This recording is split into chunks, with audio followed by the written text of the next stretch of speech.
오늘 말씀 제목은 모든 상황에서의 자족이라는 거. 자족이라는 말은 잘 쓰지는 않는데 우리 옆 사람에게 이렇게 인사하면 좋겠습니다. 자족하며 삽시다. 자족하며 삽시다. 다시 한번 합니다. 자족하며 삽시다. 자족하며 삽시다. 발음이 조금 이상하죠. 자족.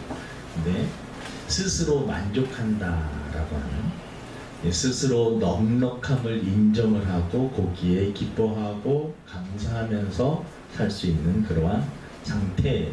영어를 한번 살펴보니까요, self-sufficiency, content 뭐 이렇게 나와 있습니다. 그러니까 스스로 만족하는 그 마음의 기쁨이 충만한 그러한 상태입니다. 평상시에 마음에 기쁨이 이렇게 자꾸 샘이 솟아서, 기쁨이 샘이 솟아서 원망도 없고 뭐 슬픔, 걱정도 없고 그냥 만족한 상태로 계속해서 유지되는 그러한 상태가 이 자족이다 라고 하는 것입니다.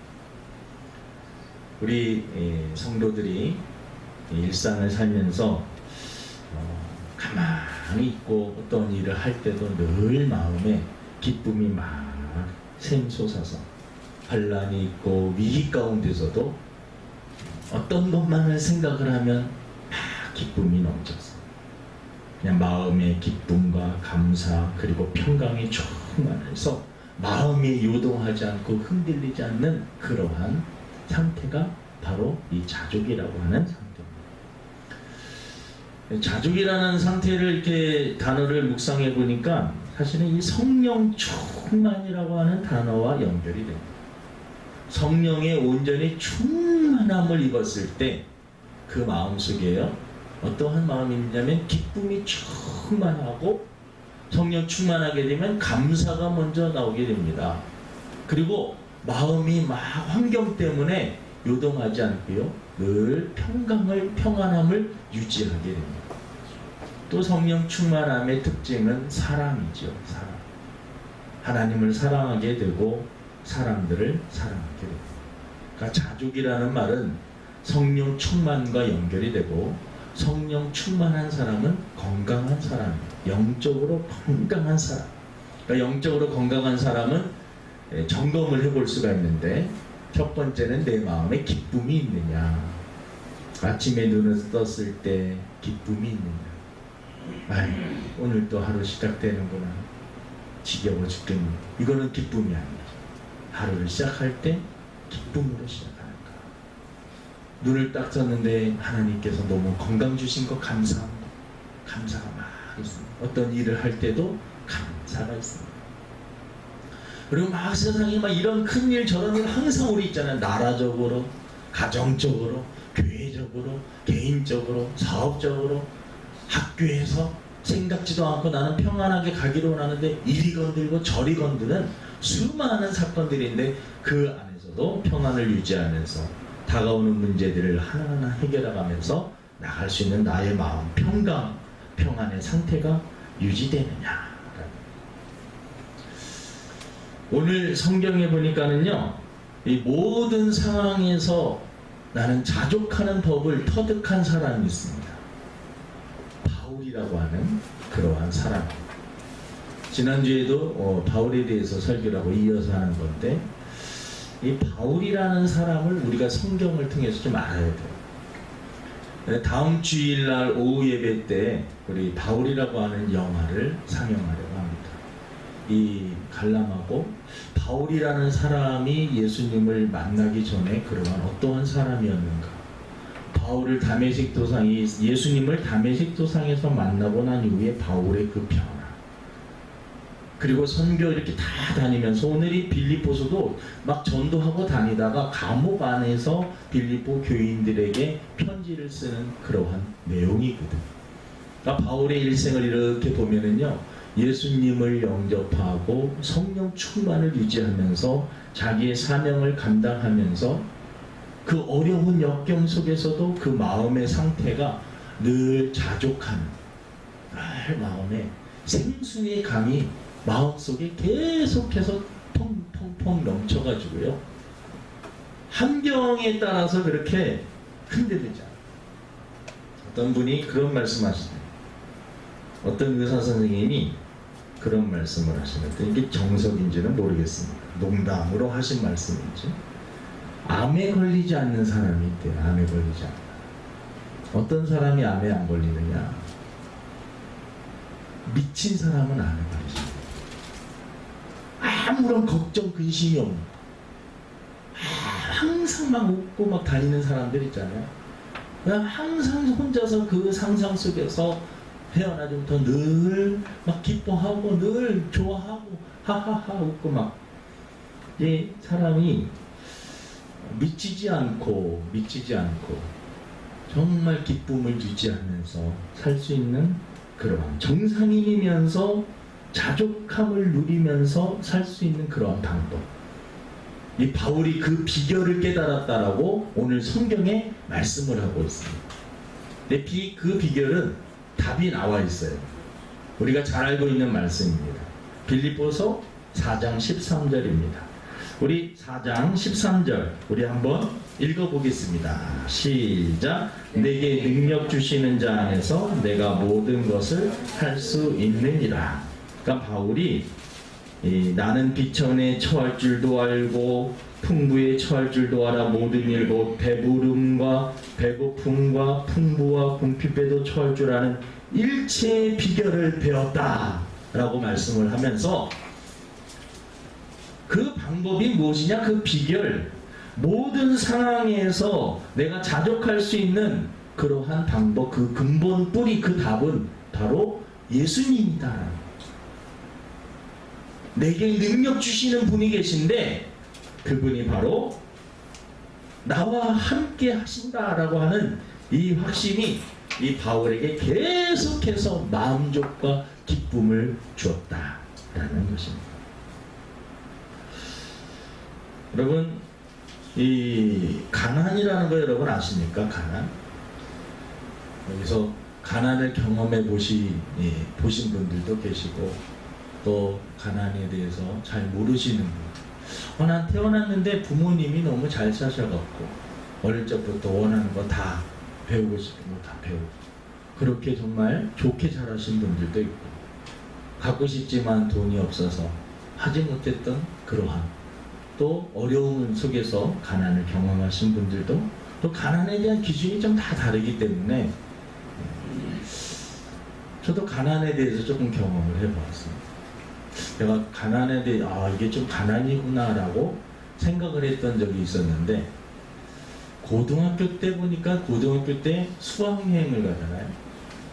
고등학교 때 수학여행 가니까 수학여행 그 회비를 다 내야 돼요. 회비를. 저희 어머니가 계셔서 조금 죄송하긴 한데 그 회비를 다 내야 되는데 집에서 어머니 저 수학여행을 가야 되는데 어떻게 하면 좋습니까? 근데 집이 형편이 회비를 낼 돈이 없는 거예요. 어머니는 못 보내겠다는 거예요. 그러니까 저희 입장에서는 난처하죠. 근데 전교생에서 우리 고등학교 우리 학년 전교생에서 딱 2명을 못 가네요. 2명. 저하고 우리 형이 못 가는 거예요. 쌍둥이 형, 구로고등학교에서. 그때 그러니까 친구들 앞에서도 참 창피하고, 야 이게 가난이구나. 가난하니까. 그때 친구들 다 같은 또래인데, 그래갖고 친구들이 약간 좀 동정도 있고, 또 같이 친한 친구가 못 가니까 각 반에서 500원씩 걷었어요. 그때. 갖고 500원씩 걷어가지고 저희 형도 그렇고 저도 그렇고 수행령 가긴 갔어요. 그때 이제 경험을 했어요. 야 가난이라는 것이 참 이런 것이구나. 좀 자존심도 상하게 만들고 힘들게 만드는 그런 것이구나. 여러분 오늘 이 성경에 보니까 바울이라는 사람은 사실은 어떤 사람이었냐면 이 사람은 가난하게 태어난 사람이 아니에요. 아버지가 어마어마한 부자였습니다. 그 당시에 로마 시민권을 살려면 돈이 엄청나게 필요했어요. 로마 사람이 아닌데 로마 시민권을 살려면. 근데 그 아버지가 로마 시민권을 돈을 주고 살 정도로 바울의 아버지는 능력 있는 사람이었어요.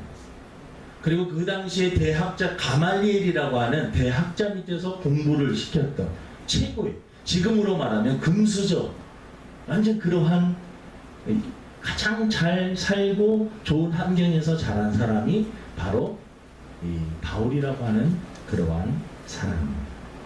근데 바울이라는 사람을 가만히 연구해 보면요, 이 사람은 세상적인 눈으로 보면 예수님을 만나고 완전히 망한 사람이에요. 그렇게 잘 살고 좋은 환경에서 좋은 직장에서 생활하던 사람이 예수님을 만나고 그 모든 것들을 다 저버리고 나서요, 그 다음에 어떻게 되느냐, 세상적인 눈으로 보면 완전히 망한 사람, 돈도 다 없게 되죠. 그리고 뭐 지금 감옥에 가 있어요. 지금 감옥에 가 있고, 바울이 고생한 것을 치면은요, 두드러도 많이 맞고 욕도 많이, 바울을 또 죽이려고 하는 수많은 세력들이 있었어요. 도망 다니는 그러한 신세. 바울은 예수님을 만나지 않았으면은요, 그 당시에 정치적으로도 권력을 쥘 만한 그러한 인물이었어요. 하지만 예수님을 만나고 난 이후에 완전히 세상적인 기준으로만 보면은 완전히 밑바닥으로 떨어지는 것입니다. 못 사는 사람이 잘 살다가 가난해져. 그러면 내가 한번 경험해 본 거니까 그렇게 또 견딜 수가 있지만, 태어나서부터 그냥 어려움 한 번도 겪지 못한 사람이 좀 가난하게 되잖아요. 그러면 더 많이 힘들다가 경험해 보지 못한 그러한 것들을 경험하기 때문에 그렇습니다. 근데 바울의 입장에서는 잘 사는 그러한 사람이었는데 가난도 경험하게 되고 어려움, 그런데 그 가운데서도 나는 자족하는 법을 배웠다. 사람이 여러분, 가난한 가운데서도 기쁨을 누리는 거, 이거 참 중요한데요, 잘 사는 가운데, 없는 가운데서 잘 살게 되어서 그 기쁨을 유지하고 신앙을 유지하기도 쉽지가 않습니다. 많은 사람들이 하나님 저에게 은혜를 주시고 복을 허락하여 주시면 하나님 앞에 최선을 다하겠습니다 서원하고 약속했다가 하나님께서 은혜를 주시고 좀 잘 살게 해주잖아요. 신앙 버리는 사람들이 얼마나 많은지. 사람들이 마음이 확 변하는 것을 보고, 하나님께서 채워주셨을 때 하나님의 은혜를 또 하나님 앞에 헌신했기로 한 그런 모든 것들을 다 잊어버리고 신앙을 저버리는 사람이 많았어요. 근데 바울이 그 마음속에 가난할 때도 풍부할 때도 있을 때도 없을 때도 어떠한 상황 속에서도 지금 자족하는 그 비결을 바로 예수님, 내게 능력 주시는 그 예수님이 내 안에 계시기 때문에 그렇다라는 거죠. 도대체 예수님은 어떤 분이실까? 그게 이제 우리의 답입니다. 여기서 우리가 찾아야 될 건 예수님은 도대체 어떤 분이시기에 바울이 그분과 함께 있다고 해가지고 이 감옥 안에서 이렇게 자족한다라고 표현을 할 수 있었을까라는 거죠. 지난주에 우리 수련회 하루였지만 우리 영흥도에 있는 심리포 해수욕장에 다녀왔습니다. 비가 와서 조금 저 걱정을 했었는데 참 하나님은 좋으신 분이구나. 비가 와가지고 더 좋았어요. 만약에 때학볕이 쨍쨍 내리쬐는 그러한 여름이었다면 정말 힘들 뻔했어요. 내 비가 올 때 우리가 고기를 점심부터 꺼먹었는데 비 오는 천막을 쳐놓고 빗소리를 들으면서 그 안에서 고기를 꺼먹었어요. 그 맛은 안 해본 사람은 모릅니다. 얼마나 맛이든지. 네, 그 안에서 옹기종기 앉아가지고 막 조금 불편한다고 했는데 저는 너무나 이게 소꿉장난하는 것 같고 너무나 물론 고기 굽는 우리 신상철 집사님이나 박만수 좀 힘드셨을 거예요. 더위 가운데 우진경 집사님하고 막 고기 굽는데 그래도 성도들 같이 먹이니까 기쁜 마음으로 저는 그 시간이 너무나 좋았어요. 근데 그 서해안이 참 신기해요. 조수간만에 타면 이게 바닷물이 나갔다가 들어왔다고 해요. 우리가 갔을 때는요, 바닷물이 쫙 빠져나가는 거예요. 바다를 보니까 멀리서 보니까는 좀 시커매갖고 뭔가 항상. 그래서 저도 한번 아이들이 막 나가가지고요, 거기서 조개를 막 잡아요. 조개를 막. 그리고 막 이렇게 바지락 고기 칼국수에 넣는 것들 있잖아요. 가갖고 보니까 지능을 그냥 파면 그 안에서 그 생명체가 나오는 거예요. 아이들이 이 바구니에다가 조금 파도 많이 담아왔어요. 저도 한번 그 바닷물이 빠져있는 그곳에 가봤습니다. 그곳에요, 생명체가 얼마나 많이 있는지. 움직입니다. 바지락도 움직이고요. 소라 조그만 것도 막 움직이고, 알지 못하는 조그만 피내는 이 새끼들도 막 그 안에, 진흙 안에, 이 막 뻘 안에 뭔가 생명체들이 막 움직이고 있는 거예요. 그리고 서서히 이제 우리가 식사를 하고 한 2시 정도, 3시 정도 되니까 물이 들어오고 있어요. 4시가 이제 만조인데 물이 싹 들어오니까 그때부터 이제 수영을 할 수가 있어요. 이제 나이가 들어서 그런지 예전에는 바닷가 먹으면 바다가 그리고 막 뛰어들어갔는데요. 나이가 드니까 저걸 들어가서 나오면 또 샤워도 해야 되고 또 목욕 귀찮네. 갖고 안 들어가게 됐어요. 안 들어가다가 들어가게 된 게 우리 예진이가 안경을 잃어버렸어요. 아이고, 그러니까 또 안 들어갈 수 없고 가가지고요, 발로 이렇게 보이진 않죠. 발로 얼마나 찾았는지. 기도를 해도 안 들었더라고요. 하나님, 내가 안경을 몇 번 찾았거든요. 수련회 가갖고 우리 학생들이 몇 번 잊어먹어서 그때마다 기도해갖고 찾았어요. 이번에도 하나님 믿습니다. 우리 딸이 이번에 찾으면 완전 믿음이 쑥 올라갑니다. 우리 아버지, 안경 어떻게 나 걱정도 죽겠구나. 걱정 마, 아버지가 지지.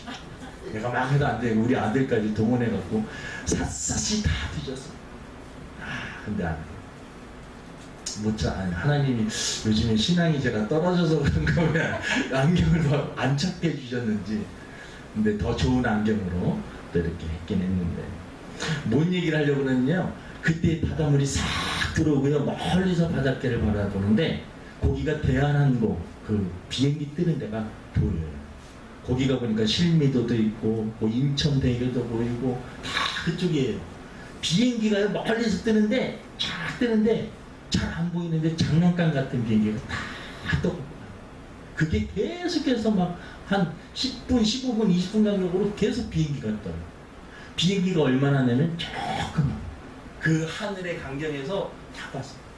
여러분, 하나님이 만든 그 작품도, 인간이 그래도 만든 그런 어느 작품 중에서 최고를 달리는 게 비행기 아닙니까? 그 비행기하고 하나님이 만든 그 자연 환경하고 비교하니까 비교하게 됩니다. 하나님은 정말로 놀라우신 분. 물이요 다 차갖고 오는데 정확하게 해변가, 우리가 딱 이렇게 시기 좋게 거기까지만 물이 싹 들어오고 정확하게, 그리고 다 다시 사사사사히 나가요. 네, 하나님이 참 능력이 대단하죠. 여러분, 바울이 왜 그 마음에 감옥 속에 있으면서도 그렇게 자족할 수 있었던 이유가 무엇일까? 이 세상을 창조하신 그분, 이 세상을 만드신 그분이 바울 안에 있는 겁니다. 그러니까 자기 환경이 그렇게 막, 빌립보서 2장 5절을 한번 여러분 보세요. 예수님이 어떤 분이신가? 우리 빌립보서에 있으신가? 빌립보서에 나오는 예수님. 예수님 어떤 분? 빌립보서 2장 5절에 보면 이런 말씀이 있습니다. 우리 한번 같이 한번 읽어보겠습니다. 2장 5절에서 8절인데요. 우리 한번 크게 한번 읽어보겠습니다. 시작. 너희 안에 이 마음을 품으라. 곧 그리스도 예수의 마음이니 그는 근본 하나님의 본체시나 하나님과 동등됨을 취할 것으로 여기지 아니하시고 오히려 자기를 비워 종의 형체를 가지사 사람들과 같이 되셨고 사람의 모양으로 나타나사 자기를 낮추시고 죽기까지 복종하셨으니 곧 십자가에 죽으심이라. 여기 보니까 예수님이 어떤 분이신가 나오고 있어요. 그는 근본 하나님의 본체시나. 예수님은 근본 하나님이셨다라는 겁니다. 자기를 비워서 이 세상에 오셨다라는. 요한복음 1장 1절하고 1절에서 3절까지 보시면은요, 우리 시간이 가도 한번 찾아볼게요. 요한복음 1장. 저는 이 말씀을 여러분들에게 많이 강조하고 또 설교도 하는데, 예수님이 누구시냐라고 하는 그러한 질문 앞에 여러분들이 성경적으로 잘 정립이 되어 있어야 됩니다.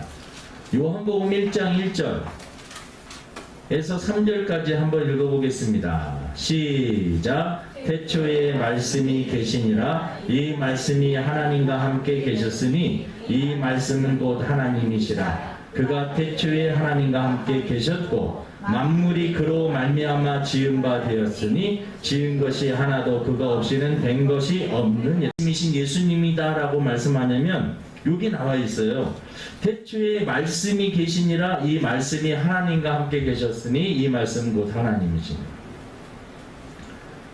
그러니까 말씀도 계시고 하나님도 계시는 거예요. 근데 그 말씀이 또 하나님이시래요. 그가 여기서는 말씀을 말하는 거예요. 그가 태초에 하나님과 계셨고 말씀이 하나님과 계셨고 그 말씀이 도대체 누구냐라는 거죠. 그 말씀이 만물이 그로 말미암아 말씀으로 말미암아 지은 바 되었으니 지은 것이 하나도 그거 없이는 된 것이 없고 14절에 답이 나옵니다. 14절 시작. 말씀이 육신이 되어 우리 가운데 거하심에 우리가 그의 영광을 보니 아버지의 독생자의 영광이요 은혜와 진리가 충만하더라. 그러니까 말씀이 예수님이셨다라는 겁니다. 그분이 육신이 되어 우리 가운데 말씀으로 계셨던 분이 이 세상을 창조하실 때 그분이 다 이 세상을 창조하셨다라는 만물이 말씀으로 말미암아 지은 바 되었으니 하나님께서 말씀으로 세상을 창조하셨다라는 말은 이 말씀 자체가 주님이시다는 것입니다. 그 예수님이 나와 함께하는 내게 능력 주시는 이 세상을 창조하신 그분이 내 안에 계신데 내가 무슨 걱정을 하느냐. 이것이 바로 바울의 자족의 그 근본 뿌리라는 것입니다. 여러분 예수님은 바로 하나님이십니다. 그리고 우리를 구원하시기 위해서 친히 이 땅에 오신 바로 메시아입니다. 우리는 사실은 예수님 한 분만으로 만족을 못하는 것입니다. 바울은 예수님 한 분만으로 만족합니다. 주님 한 분만으로 만족을 해야 되는데 어느 순간부터 예수님을 믿으면 플러스 보너스 우리들은 자꾸 이 보너스들을 많이 생각을 합니다. 근데 바울은 예수님을 만나고 나니까 자기가 누렸던 모든 것들을 다 버리게 되는 거예요. 다 버리게 되는 거예요. 그 예수님 한 분만으로도 만족하는 그런 삶을 살았다는 것입니다. 제가 지난달에 우리 탁구 동호회가 있어요. 방정화 탁구장인데 방정화 탁구장에서 한 달에 한 번 모이는데 거기서 경품을 자꾸 이렇게 해줘요. 탁구 치는 사람들이 자기가 이제 쓰는 물건들을 갖고 오면 뭐 화장지도 있고 퐁퐁도 있고. 근데 방정화 그 관장님이 기독교인이에요. 저희 강명교회 집사님입니다. 근데 그분이 누구한테 예수님을 믿게 됐냐면 탁구 선수 양영자 선수 제1모직에서 같이 선수 생활할 때 양영자 선수가 코치님이었어요. 거의 선배님이고 또 가르치는 분이었기 때문에 언니가 그냥 교회 가자 보니까 가르치는 선배가 가자 보니까 무서워서 쫓아다니면서 신앙생활을 하게 됩니다. 근데 양영자 선수가 누구냐면 여러분 현정아 선수는 좀 알죠? 양영자 선수도 아시는 분은 아시는데 1988년 우리나라 올림픽에 있을 때 중국 복식팀을 복식에서 이겨서 금메달을 딴 선수가 양영자 선수입니다. 이 양영자 선수가요 우리 한국에서 엄청나게 탁구를 잘 치는 그래서 중국 킬러라고 했어요. 탁구 치시는 분들은 아시지만 중국 사람들 여러분 전 세계 사람들이 중국 사람 탁구를 이길 수가 없어요. 독일 사람들이 엄청나게 과학적이고 합리적으로 탁구를 칩니다. 티모볼이라고 하는 사람 엄청나게 잘 쳐요. 합리적으로. 근데 중국 탁구는 안 돼요. 중국은 벌써 여러분 인원이 이게 뭐 어마어마합니다. 이 탁구 인원이 말로 표현할 수가 없어요.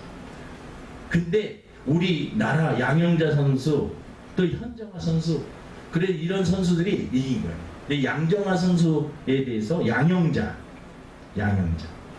그분이 이제 책을 한 거예요. 제가 당첨이 됐어요. 추첨을 하는데 경품. 근데 방정환 선생님이 이 책을 내신 거예요. 네, 양영자 그분이 이제 그 삶에 대해서 정강이라고 하는 그 목사님이 책을 내신 거예요. 주라 그리하면 채우리라. 제가 갖고 이 책을 읽었어요. 읽으면서 많은 것을 깨달았어요. 양영자 선수가 운동을 고등학교 1학년 때 너무나 잘해서 국가대표가 되고 막상 세계대회에서 막 우승을 하고 승리를 하게 됩니다. 그리고 1986년도에도 단체전에서 우승을 하고 88년도에 금메달 따고 잘 나가는 거예요. 근데 어느 순간 이제 탁구 은퇴를 하고 나서 그의 마음에 그 옆에서 늘 도와줬던 어머니가 돌아가셔요. 그때 이제 묘한 우울증이 확 찾아오고 너무나 의지했던 어머니, 옆에서 늘 응원해줬던 어머니, 그 어머니가 돌아가시니까 우울증이 오르죠. 그리고 또 이 양현자 선수가 좀 간이 안 좋아가지고 늘 조금 연약한 그런 모습이 있어요. 근데 사람이 이 책에 보니까 우울증이 되게 무섭더라고요. 우울증 때문에 거의 사람들 만나는 것도 기피하게 되고, 그때 이제 사랑의 교회를 어릴 적부터 신앙생활을 했어요. 사랑에게 이제 옥하는 목사님, 그 교회에 다녔어요. 그때 이제 옥하는 목사님, 그 교회 권사님 세 분이 양현자 선수 우울증에 걸린 세 분이 집중적으로 도와줘요. 찾아가서 음식도 해주고 막 이렇게. 그때 이제 한 사람을 만나게 돼요. 권사님 한 분이 우리 이 양영자의 선수에게 좀 남자친구를 소개시켜주면 좋겠다. 그래서 교회에 믿음이 좋은 청년을 하나 소개시켜주기를 원하는데, 뭐 우울증이 걸리니까 뭐 남자가 뭐 다 그죠. 그런데 하나님의 뜻이 있었는지 기자 생활을 하고 있는 이영철이라고 하는 YTN이라고 하는 그곳에서 기자 생활하는 그 사람을 이렇게 선을 보고 만나게 됩니다. 양현 선수가 나중에 알고 보니까 청년 예배에 몇 번 참석했는데 찬양만 하면 앞에 나가서 막 손들고 이렇게 찬양하는 남자 청년이 있었던 거예요. 그 청년이 바로 이영철. 이분이 막 근데 양현자 선수를 만나고 나서 이 여자랑 결혼해야 될까 말아야 될까 40일 동안 금식기더라. 하나님께서. 남자들은요 40일 힘듭니다. 사실 금식한다는 게. 근데 금식을 해보니까 하나님이 이 여자를 양현자 선수를 만나니까 우울증이 걸려가지고 갖고 이제 둘이 만나서 결혼하게 됩니다. 하나님의 뜻이 이영철 그 기자를 선교사로 만들죠. 여기 총신 신대원에서 공부하게 하고 거기서 훈련 받게 해갖고 양현자 선수도 같이 몽골로 선교사로 나갑니다. 15년 동안 거기서 선교를 하고. 근데 나갈 때 여기서 주라 그리하면 채우리라. 자기가 가지고 있었던 돈 있잖아요. 연금이 계속 나와요. 연금이 계속 나오고 집도 있었고 모든 것들을 다 이렇게 정리를 해갖고 선교 기금으로 다 냅니다. 그리고 연금이 나오는 거를 갖다가 그거를 시골교회 목사님 하시는 분한테 고기를 받을 수 있도록 계좌이체를 다 해놓고 하나님만 바라봅다. 그리고 이영철 그분하고 몽골에 가가지고 먹을 것도 없고 가진 것도 없는데 하나님께서 채워주시는 것을 하루하루 경험. 하루는 생선을 너무나 좋아하는 선수인데 몽골에 무슨 생선이 있습니까?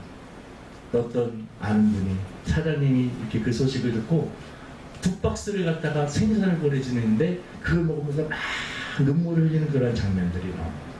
15년 동안 몽골에서 많은 사역들을 강조합니다. 2012년에 다시 돌아와요. 1997년부터 15년 동안 몽골에서 선교 사역을 하고 그 다음에 한국으로 돌아와요. 2012년부터 해가지고 하나님이 나한테 그리고 선교 사역을 감당하지만 양영자 선수는 탁구라고 하는 그런 재능을 주었잖아요. 갖고 우리 청소년 꿈나무 탁구 그 감독으로 그리고 SBS 해설위원 활동을 하고 있습니다. 하나님께서 양영자 선수에게 귀한 선물을 주셨어요. 양영자 탁구 클럽도 있지만 또 다른 그래서 한 50억 되는 한 40억 대 되는 그러한 건물을 탁구 그런 회원 딱 만들어가지고 양영자 선수 클럽으로 해놓고 선물을 하나님께서 주셨어요. 그것을 통해서 탁구를 통해서 많은 사람들에게 또 운동도 가르치지만 선교하는 거예요. 탁구 배우러 오는 사람들에게 예수님이죠. 그러니까 방정화 선생님이 이 책을 이렇게 자기가 탁구를 이렇게 그 선생님이 배웠기 때문에 선생님이 오라고 그러면은 거절할 수가 없었다는 거예요. 그래서 그 방정아 선생님도 지금 이제 집사님들에서 열심히 탁구하면서 선교를 하고 있습니다. 근데 이분도 자기가 탁구를 통해서 많은 사람들에게 또 선교하고 하는 것들을 이렇게 볼 수가 있습니다. 자기의 모든 것들을요, 예수님 한 분만을 바라보면서 예수님께서 책임져 주실 것을 믿고 모든 것을 맡기고 몽골로 떠났을 때, 하나님께서 지금요 많은 교회 지금 간증 집회 다니세요. 양영리 한번 여러분 인터넷 검색해 보세요. 그리고 많은 사람들에게 은혜를 끼치고 있습니다. 하나님께 모든 것을 아낌없이 드리고 바쳤을 때 또 하나님께서 채워주시고 또 베풀어 주시는 그런 은혜를 경험하는 그런 것을 봅니다. 바울이 자족하는 그러한 삶, 예수님 한 분만으로 오직 만족했던 그 삶. 여러분, 저와 주사랑교회 모든 성도들이 그러한 자족의 은혜를 경험할 수 있는 저와 여러분 되기를 주님의 이름으로 축원을 드립니다. 하나님 아버지, 예수님 한 분만으로 만족했던 바울, 환경에 지배를 받지 않았고 그는 그 마음속에 늘 기쁨이 있었고 감사가 있었고 평강과 또 하나님을 사랑하는 마음과 영혼을 아끼는 사랑하는 마음들, 사람을 사랑하는 마음이 그 안에 늘 충만히 있었습니다. 자족하는 마음. 하나님, 저희들은 환경이 조금만 어려워도 원망이 나올 때가 많이 있고 불평이 나올 때가 많이 있습니다. 예수님 한 분만으로 만족한다라고 고백을 하지만 조금만 어려워도 하나님, 저희들은 너무나 다른 모습을 보입니다. 저희들을 긍휼히 여겨 주시옵소서. 바울이 가졌던 그 자족의 그 비결, 내게 능력 주시는 그 주님이 나와 함께 하신다는, 이 세상을 창조하신 그분이 나와 함께 하신다는 이 확신 안에 하나님, 우리도 당당하게 우리에게 주어진 일들을 감당할 수 있도록 은혜를 베풀어 주시고 늘 생활 속에서 자족하며 감사하며 살아갈 수 있는 저희들이 되게 도와주옵소서.